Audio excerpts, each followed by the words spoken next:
organisée par la C64 ne donne pas l'étendue de la gravité de la situation dans notre pays. L'arrêt de la Cour confirme les complots contre l'ordre constitutionnel et institutionnel établi. Il y a une association criminelle entre le président de la République, la Cour constitutionnelle et son gouvernement. Ils veulent liquider la démocratie. L'arrêt de la Cour ne se limite pas à interpréter. La Cour s'est substituée au peuple en donnant le pouvoir de changer l'article 220 à M. Félix Tshisekedi. Et justement, vous parlez de complot. La Cour a validé la loi référendaire, mais avec des réserves d'interprétation. Pour vous, ces réserves ne changent rien. Hein? Pourquoi? Ces réserves en disent long si les injonctions politiques subies par la Cour. On n'a pas demandé à la Cour constitutionnelle de remplacer le peuple. On n'a pas demandé à la Cour constitutionnelle de faire sa propre loi sur les référendums.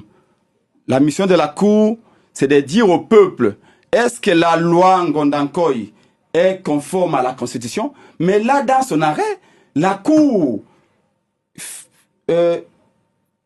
fait sa propre Constitution, échafaude sa propre loi référendaire.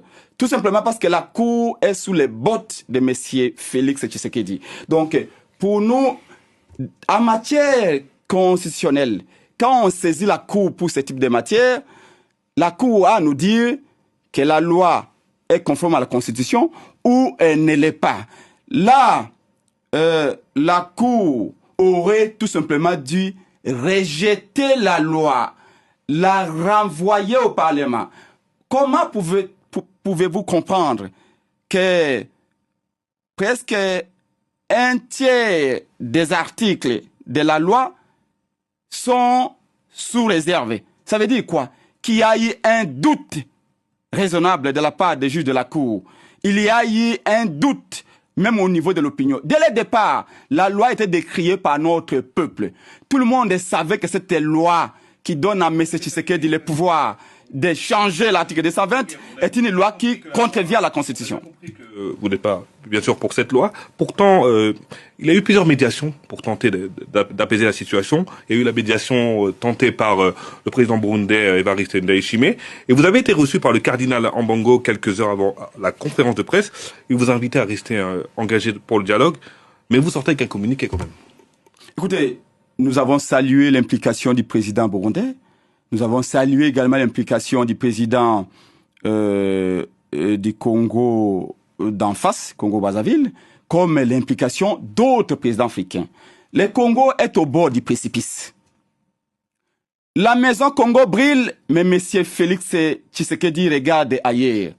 Félix n'a dit que pour un troisième mandat, que les Congolais meurent de faim. Comme actuellement, il y a 26 millions qui n'ont pas mangé. Que les Congolais meurent suite aux balles des ADF. Comme depuis le début de l'année, nous sommes à près de 8000 morts dans ce qu'on appelle les triangles de la mort entre Mambasa, Beni et d'autres territoires de la province du Kivu. Et justement, ce qu'on aurait souhaité, c'est que M. Tshisekedi fasse des gestes d'apaisement. Et comme l'ont fait le président burundais, à la veille de notre manifestation, le président burundais nous a conviés, nous sommes rendus.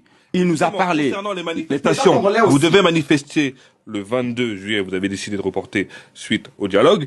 Et là, vous annoncez le 15 août une grosse action, la suite de vos actions. C'est quoi exactement? C'est la rue, c'est une marche, c'est autre chose? Qu'est-ce qu'on peut entendre du 15 août? Écoutez, la C64 est constituée de partis politiques, des associations pour la démocratie, des sociétés civiles, globalement, pour mener des actions de terrain. Voyez-vous, Et on a mené des premières actions. Vous avez vu que le peuple a adhéré massivement dans tous les pays, malgré la violence, la répression et la barbarie du régime Tshisekedi. Mais nous allons continuer. Nous voulons la paix. Voilà pourquoi qu'est-ce que vous ferez le 15 août concrètement? Voilà pourquoi on avait renvoyé la marche du 22 pour écouter.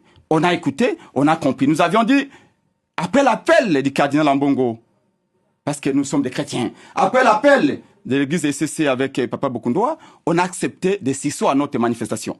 On n'a pas annulé. On a accepté de s'asseoir, d'écouter. On a fait un geste d'apaisement. Si tu sais que tu perçois les reports de notre marche comme un signe de faiblesse, il se trompe.